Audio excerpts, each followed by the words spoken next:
하나님께서 우리를 예배자로 불러주신 줄로 믿습니다. 여러분을 너무나 사랑하셔서 생명까지 내어주신 그 예수님께서 여러분을 이 예배 자리로 불러주신 것을 믿으십니까? 그 주님께서 우리 예배 가운데 함께 하시고 우리가 주님의 뜻을 더 깊이 깨닫도록 이끌어 주실 줄로 믿습니다. 우리 옆에 있는 분들과 잠깐 인사 나누겠습니다. 하나님을 예배합시다. 하나님을 예배합시다. 하나님을 예배합시다. 우리 지금 예배를 드리고 있는데요, 예수님께서 오늘 본문에서 예배에 대해서 말씀하십니다. 예배를 하되 영과 진리로 예배하라고 하는 것입니다. 하나님께서 영과 진리로 예배하는 자를 찾으신다 하는 것입니다. 우리가 영과 진리로 예배하면 그 예배를 통해서 우리의 삶은 반드시 변화됩니다. 그래서 우리에게 중요한 것은 영과 진리로 예배하는 것입니다. 예배를 얼마나 자주 오래 드리느냐가 아니라 영과 진리로 예배하느냐 하는 것이 우리에게 중요한 것입니다. 조금 전에 예배를 시작할 때에, 우리 형식적인 예배를 시작할 때에 목회자의 선포로 시작했죠. 하나님은 영이시니 예배하는 자가 영과 진리로 예배할지니라. 우리가 다 압니다. 영과 진리로 예배해야 한다는 것을 많이 들어서 익숙하게 잘 알고 있습니다. 하지만 우리가 드리는 이 예배가 어떤 것인지, 어떻게 하는 것이 영과 진리로 예배하는 것인지에 대해서 명확하게 알고 있는 분이 많지 않은 것 같습니다. 영과 진리로 드리는 예배는 예배 가운데서 주님의 임재를 사모하는 것입니다. 그래서 예배 속에서 예수님을 만나고 나를 위한 예수님의 십자가의 그 뜨거운 사랑이 느껴져서 주님에 대한 사랑이 회복되고 주님께 더 깊이 헌신하게 되는 것, 이것이 영과 진리로 드리는 예배입니다. 여러분, 우리가 어떤 사람이었습니까? 우리는 본래 죄인이었습니다. 죄인이기 때문에 예배할 수 없었고 또 주님의 이름조차 부를 수 없는 존재가 우리였습니다. 그런데 예수님께서 우리들의 모든 죄를 지시고 십자가에서 대신 죽어주셨습니다. 그리고 부활하셔서 하나님 보좌 우편에 앉아 계십니다. 예수님께서 나를 위해서 십자가에 죽어주시고 나를 구원하시고 살리셔서 하나님의 자녀가 되게 하셨다고 하는 이 공통의 고백을 가지고 우리가 지금 이 예배하는 자리에 있습니다. 그래서 예배는 단순한 종교적인 행위가 아닙니다. 예배는 형식이 아닙니다. 예배는 이미 죽은 나, 죽어있는 나를 살려주신 주님의 그 십자가의 은혜를 찬양하고 노래하는 감격적인 사건입니다.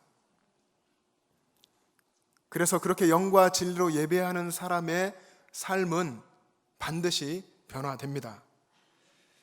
요한복음 4장 우리가 읽은 본문에 보면 사마리아 여인이 등장하는데요, 아무도 주목하지 않는 여인이었고 오히려 많은 사람들의 조롱과 또 무시를 당하는 그런 여인이었습니다. 그런데 아마도 이 여인이 예수님께는 특별한 여인이었던 것 같습니다. 그래서 예수님께서 예루살렘에서 내려오시면서 특별히 사마리아 지역, 유대인들이 잘 가지 않는 사마리아 지역으로 가셨고 거기에 수가성으로 가셨고, 그리고 그 수가성 안에 야곱의 우물가에 가셔서 이 여인을 만나 주신 것입니다. 사마리아 사람이라고, 여성이라고 멸시받고 조롱받던 이 여인에게 예수님께서 찾아가셔서 만나 주시고 말을 건네셨습니다. 그리고 예배에 대해서 가르쳐 주셨습니다. 참된 예배가 무엇인지 하나님이 찾으시는 예배에 대해서 말씀해 주시고 이 여인이 예배자로 서게 해 주셨습니다. 그리고 이 여인의 삶은 완전히 변화됐습니다. 그 전에는, 예수님을 만나기 전에, 이 우물가에 오기 이전에는 사람들을 피해서 뜨거운 정오에 우물가에 나왔지만 그곳에서 예수님을 만나고 나서는 이제 변화됐습니다. 예수님을 만나고 그는 사람들을 찾아갑니다. 찾아가서 만난 예수님에 대해서, 예수님이 그리스도라고 전하는 사람이 된 것입니다. 예수님이 보시기에, 하나님께서 보시기에 특별한 여인이 된 것입니다. 하나님이 찾으시는 영과 진리로 예배하는 그 예배자가 된 것입니다. 근데 여러분, 예수님을 만나기 전에, 이 여인이 예수님을 만나기 전에 예배에 대해서 어떻게 생각하고 있었을까요? 이 여인이 생각하던 예배, 이 여인이 이해하던 예배는 구약의 제사의 예배입니다. 성막에서, 성전에서 제물을 가지고 와서 제사 드리는 예배였죠. 이 당시에 유대인들은 예루살렘에서 제사를 드렸습니다.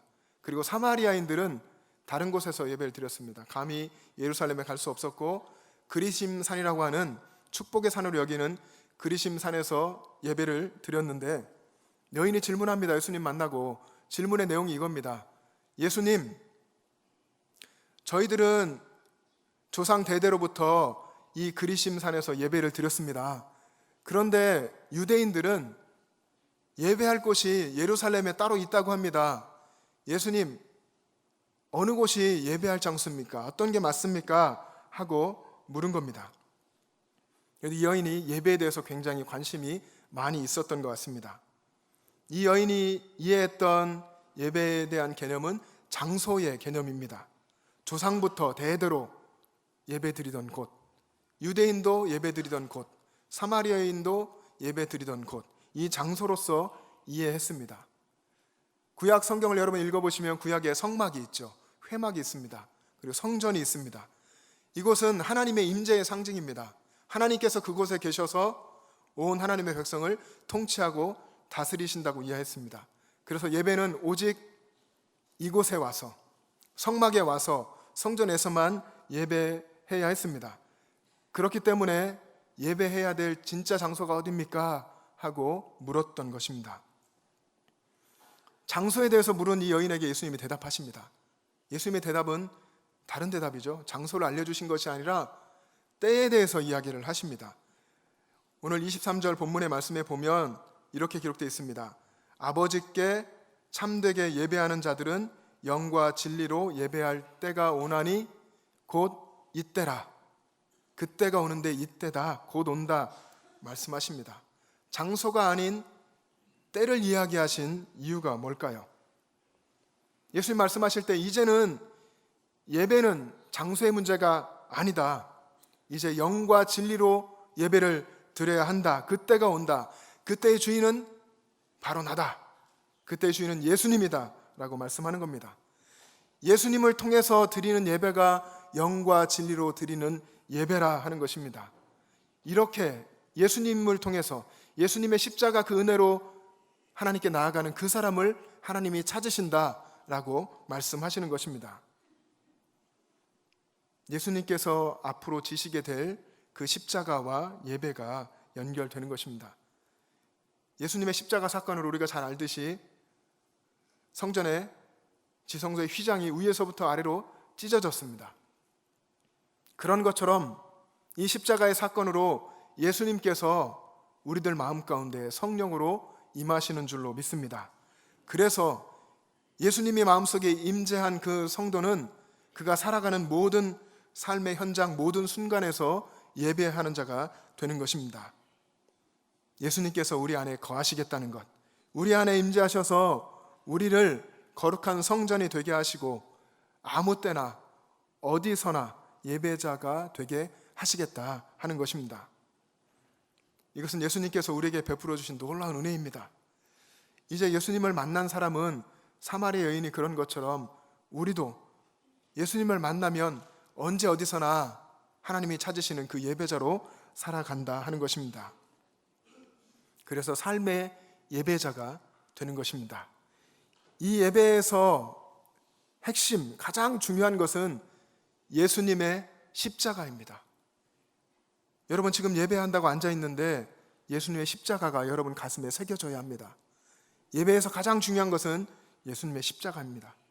예수님이 우리의 죄를 담당하시고 십자가에서 희생 제물로 죽으시는 이 구속의 사건을 통해서 우리가 예배자로 세워졌습니다. 예수님이 우리의 죄, 나의 죄를 다 담당하시고 나를 대신해서 십자가에서 구약의 제사의 제물처럼 죽어주셨다 하는 것입니다. 구약 제사를 한번 생각해 보십시오. 레위기에 자세하게 기록되어 있는데 죄를 지은 사람은 그 죄를 속하기 위해 반드시 제사를 드려야 했습니다.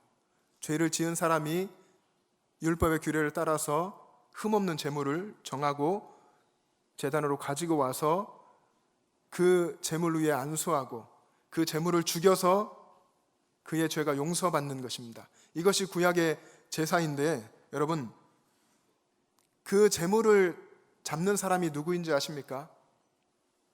제물이 왔습니다. 그 제물을 누가 잡습니까?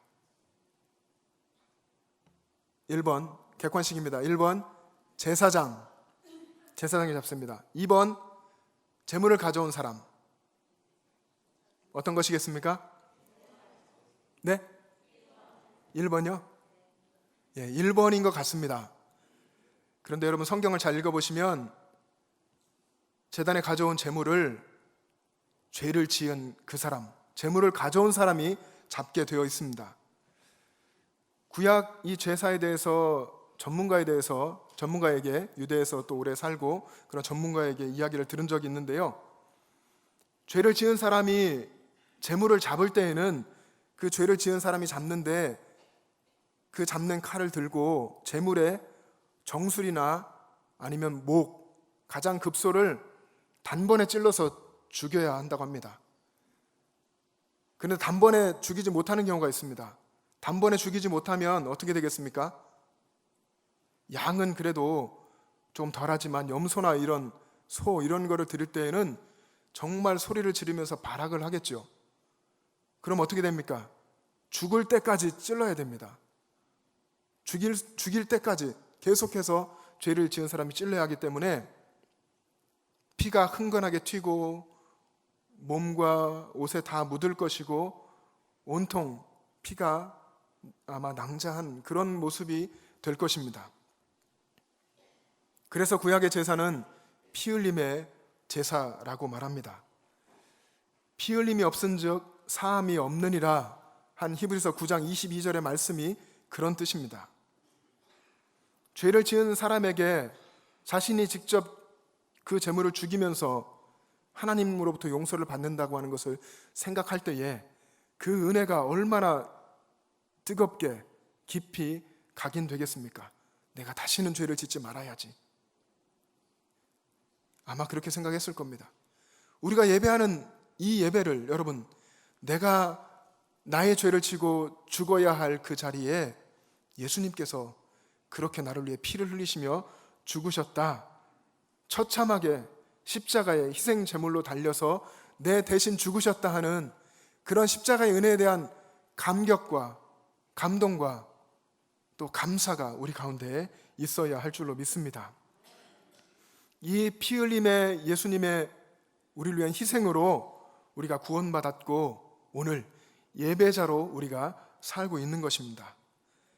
여러분, 이 십자가의 은혜를 여러분 예배 가운데서 또 여러분의 삶의 모든 순간 속에서 늘 느끼고 그리고 간직하며 살아갈 수 있기를 바랍니다. 우리 모두에게, 우리 영천 제일 모든 가족들의 이 심령 속에 이 영적 예배의 감동이 회복될 수 있기를 바랍니다. 이 영적 예배의 감동이 여러분 가운데 있기를 바랍니다. 제가 설교를 준비하면서 제가 지금까지 살아오면서 가장 기억에 남는 예배가 어떤 것일까 한번 생각을 해봤습니다. 쭉 생각을 해보니까 아주 오래전인데 대학 다닐 때에 연세대학교 신학과에서 신학을 공부했는데요. 그곳에서 선교 동아리에 들어가게 됐습니다. 신학 공부하면서 선교 동아리에 들어가는 친구들이 많지 않은데 또 친구를 통해서 저는 이제 선교 동아리 활동을 했는데 그 선교 동아리는 정말 뜨겁게 찬양하는 그런 동아리였습니다. 열심히 찬양하고 열심으로 예배하고 또 열심히 선교하는 그런 동아리였는데 매일 학생들이 학교에 1교시 첫 시간 오기도 전에 1시간쯤 전에 먼저 가서 그 좁고 조그만 동아리실에 모여서 성경을 펴서 큐티를 하고 매일 큐티하고 찬양을 부르고 그리고 이제 오는 학생들보다 앞에 먼저 그 백양로 등굣길에 우리 동아리 회원들이 다 서서 기타 하나 들고 찬양합니다. 찬양하고 하나님을 선포하고 올라오는 그 학생들에게 하나님의 말씀을 이제 프리칭한다 그러죠. 막 선포하고 복음을 외치고 그렇게 했었습니다. 매주 목요일마다 정기 우리들의 예배가 있었는데 목요일에 예배에 가면 늘 그 뜨거움을 느꼈습니다. 어느 날인가 느꼈던 그 예배가 생각이 나는 건데요. 그때 당시 선배님들이 하나님께 예배하며 그들의 얼굴의 모습들, 그 찬양하는 모습들, 기도하는 모습들이 생각이 납니다. 어떻게 저렇게 정말 예수님을 사랑할 수 있을까? 어떻게 저렇게 온 모든 걸 다 드려서 주님께 집중하며 그렇게 예배할 수 있을까? 어떻게 저렇게 거룩한 모습일 수 있을까 하는 생각을 하면서 제 마음속에 들었던 것은 여기 있는 모든 분들이 정말 주님을 사랑하고 너무 거룩하고 깨끗하고 뜨거운데 나만 거룩하지 못하구나 하는 그런 생각, 그런 부끄러운 생각이 들었었습니다. 그래서 저도 정말 저렇게 뜨겁게 주님을 사랑하며 예배하고 싶다 하는 생각을, 그런 열망과 도전을 갖게 됐습니다. 그리고 그렇게 이제 신앙생활하고 공부하면서 하나님께서 은혜를 주시더라고요. 찬양 집회하고 함께 서서 찬양하고 그럴 때에 하나님이 주신 은혜가 가슴에 밀려옵니다. 나도 모르게 눈물이 막 흐르고 하나님 감사합니다. 깊이 찬양하며 예배할 수 있는 그런 감동적인 예배를 많이 경험하게 됐습니다. 예수님을 만나면 누구나 강한 그 삶의 변화를 경험하게 됩니다. 어둠 속에 빛나는 등불을 들고 라는 책이 있는데요. 스티븐 메트카프 선교사님의 자전적인 이야기입니다. 이 선교사님은 영국 사람입니다. 영국 사람인데 부모님을 따라서 중국에 가서 운남성에 살게 됐습니다. 운남성에서 태어났고 그리고 거기에서 자라면서 청소년 시기를 겪는데 10대 때에 전쟁이 일어났습니다. 세계 제2차 대전이 일어났고 일본군이 올라와서 이 스티븐 메트카프가 일본군에게 잡혔습니다. 그래서 일본군 포로 수용소에서 지내게 되는데 10대 때에 그런 일을 겪으니까 얼마나 갈등과 이 괴로움이 심했겠습니까? 그리고 일본 사람들이 저지르는 그런 만행들을 보면서 일본 사람들을 저주하고 미워하게 됐습니다. 너무나 깊이 마음속에 일본을 저주하고 일본 사람들을 저주하고 미워하는 증오가 깊이 자리를 잡게 됐습니다. 그런데 이 수용소에서 이 스티븐 메트카프가 에릭 리들이라고 하는 선교사님을 만납니다. 그리고 예배를 하게 되는데 이 에릭 리들 선교사님은 올림픽 금메달리스트입니다. 100m 경기가 주종목인데 100m 경기에 올림픽 출전을 했습니다. 그래서 예선 경기를 거쳐서 이제 4강, 준결승, 결승전까지 올라갔는데 결승전이 열리는 그 날이 주일입니다. 그래서 에릭 리들은 기도하면서 선포합니다.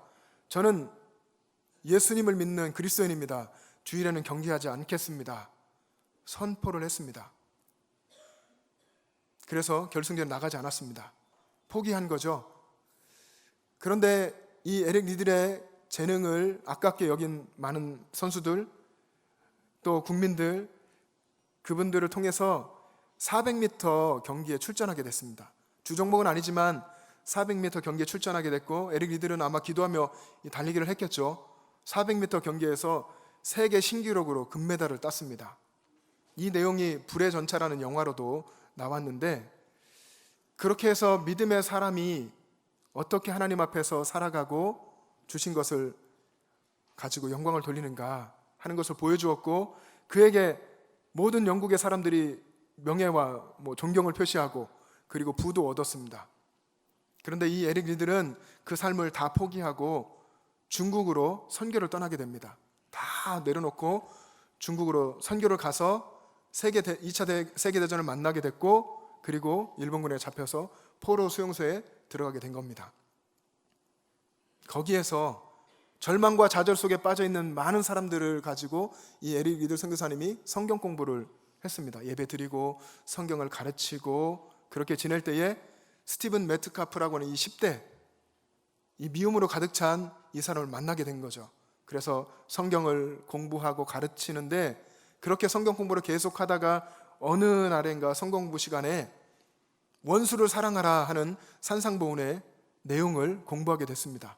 원수를 사랑해야 된다라고 가르쳤을 때에 스티븐 메트카프가 이야기합니다. 저는 절대로 원수를 사랑할 수 없습니다. 절대로 할 수 없다는 겁니다. 사랑할 수 없다, 원수를. 그때 에릭 리들 선교사님하고 계속 논쟁을 하게 됐고, 에릭 리들 선교사님이 마지막에 권면을 합니다. 그래도 일본 사람을 위해서 기도해 보십시오. 이 말이 그의 가슴에 심어졌고, 스티븐 메트카프는 힘들지만 그 말에 순종해서 기도하기로 결심합니다. 그리고 그렇게 일본을 위해서, 일본 사람을 위해서 기도하면서 그 마음이 바뀌었습니다. 예수님이 그 마음을 바꾸어 주신 거죠. 정말 용서할 수 없고 사랑할 수 없을 것 같았던 일본 사람들을 이제 사랑하게 됐고, 그리고 시간이 지나서 에릭 리들 선교사님은 그 수용소에서 뇌종양으로 하나님의 부르심을 받았고, 스티븐 메트카프는 이제 수용소에서 나오게 됐습니다. 그리고 그가 선택한 삶은 일본으로 가는 것이었습니다. 일본의 선교사로 가서 거기에서 38년 동안 은퇴하고 영국으로 돌아오기까지 일본 선교사로 활동을 했고, 돌아와서도 영국에서 일본 선교에 관련된 일들을 계속했습니다. 절망스러운 그 감옥에서 드렸던 예배, 그 예배가 스티븐 메트카프, 절대로 변할 것 같지 않았던 그 사람을 변화시킨 것입니다. 그곳에서 예수님을 만났고 예수님의 사랑을 깨닫게 되고 예수님께 헌신하여서 선교하게 되는, 그렇게 만드는 이 예배의 은혜가 스티븐 메트카프에게 임한 것입니다. 진정한 예배는 예수님이 하시고 역사하는, 우리가 예수를 만나는 이 예배는 우리를 변화시킵니다. 예배에 모든 것이 달려 있습니다. 예배에 우리의 생명이 달려 있습니다. 왜냐하면 예배는 우리의 주인이시고 왕이신 우리 하나님께서 우리를 창조하신 목적이기 때문에 그렇습니다.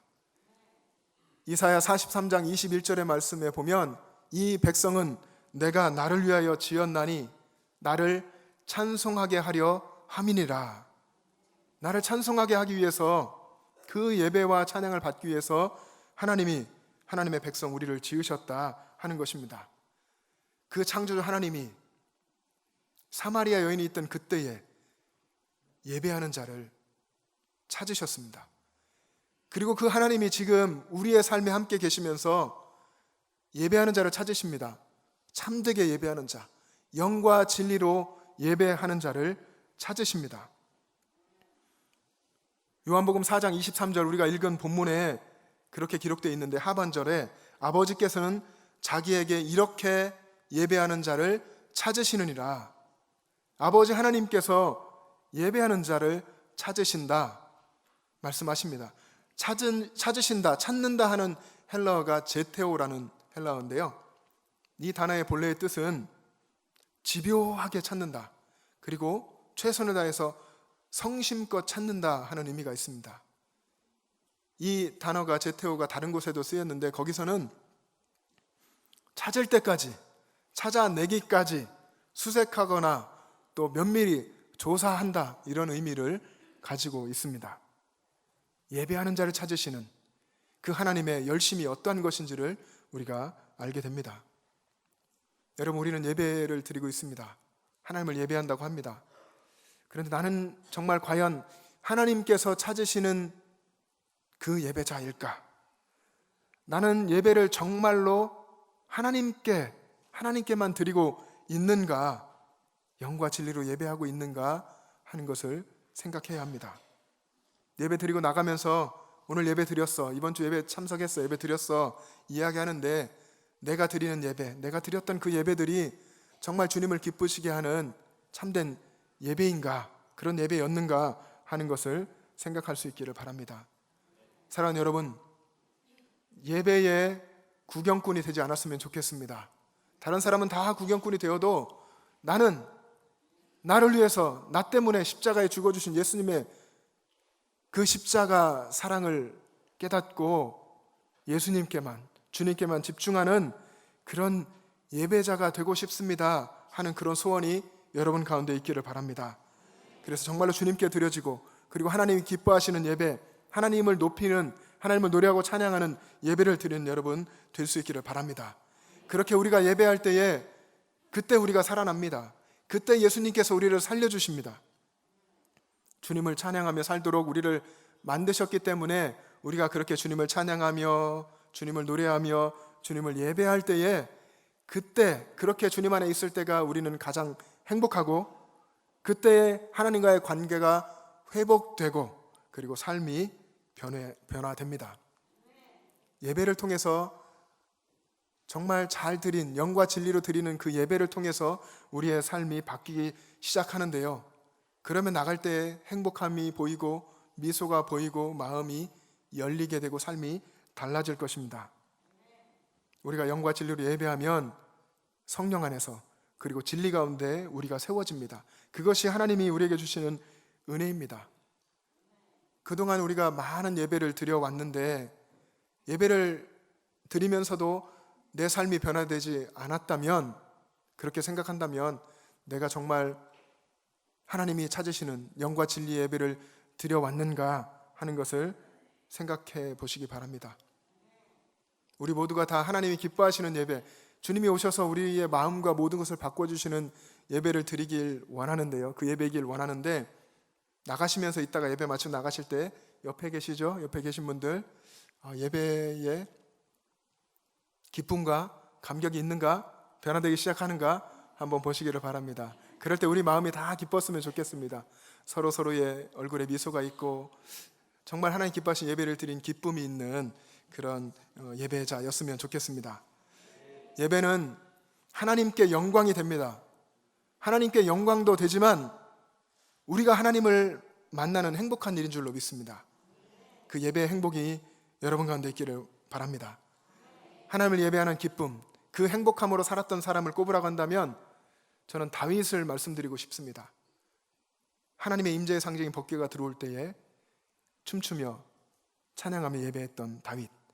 다윗에게는 이 구원의 감격과 기쁨이 늘 있었습니다. 그리고 항상 주님을 찬양했습니다. 시편 57편은 다윗의 시인데요, 다윗이 사울 왕에게 쫓기면서 굴에 있을 때에 지은 시입니다. 그 시에 57편 7절에 보면 이렇게 기록되어 있습니다. 하나님이여, 내 마음이 확정되었고 확정되었사오니 내가 노래하고 내가 찬송하리이다. 주님, 제가 지금 힘들고 어려운 상황에 있고 정말 제 몸을 자유롭게 할 수도 없는 이런 힘들고 어려운 굴 속에 갇혀 있지만 저는 주님을 찬양할 겁니다. 주님을 노래하겠습니다 라고 마음을 확정하고 또 확정했다 라고 말하고 있습니다. 사랑하는 여러분, 어떤 상황 속에서도 하나님을 사랑하고 하나님을 찬양하고 노래하고 그렇게 주님께로 마음을 확정하는 여러분 될 수 있기를 바랍니다. 다윗처럼 결단할 수 있기를 바랍니다.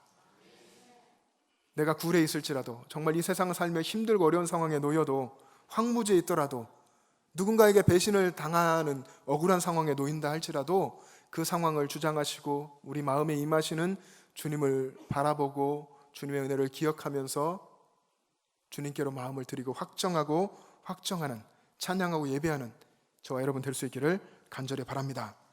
하나님께서 찾으시는 그 예배자, 영과 진리로 예배하는 참된 예배자가 되시길 바랍니다. 저와 여러분이 그렇게 되기를 간절히 바랍니다.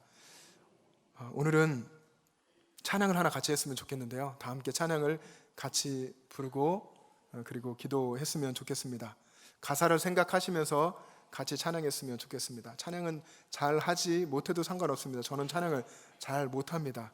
하지만 우리가 힘있게 담대하게 고백하며 찬양할 수 있는 것은 우리 찬양의 내용과 우리 마음을 하나님이 받으시기 때문인 줄로 믿습니다.